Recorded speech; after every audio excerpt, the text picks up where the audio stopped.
Bukod sa concert, may gift din ang nag-iisang Regine Velasquez Alcacid na documentary film para sa kanyang fans. Songbird ang title. Tampok dyan ang nabuong karera ni Ate Reg sa loob ng 4 na dekada, pati na ang preparations niya sa kanyang finale concert sa MOA Arena. Bahagi rin ito ng kanyang 40th anniversary celebration. Abangan yan sa mga sinihan soon. Gusto kong ikwento yung storya ko for 40 years. Ito kasi from start to almost finish. Kasi I'm in that age where I'm almost retiring already.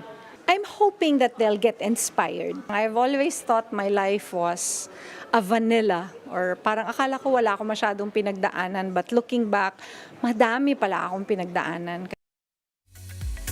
Speaking of finale concert, natanong din kung may third day pa raw ba ito. Mabilis kasing na-sold out ang first day in just 45 minutes. Napuno rin in just 9 minutes ang kanyang free second day concert.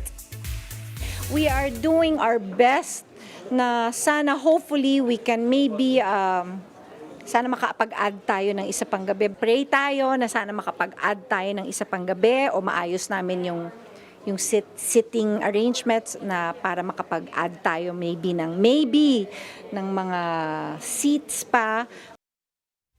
Mga kapatid, Johnny Alipon po, maging updated sa latest entertainment at lifestyle. Huwag magpahuli, mag-follow at mag-subscribe na sa social media pages ng News 5.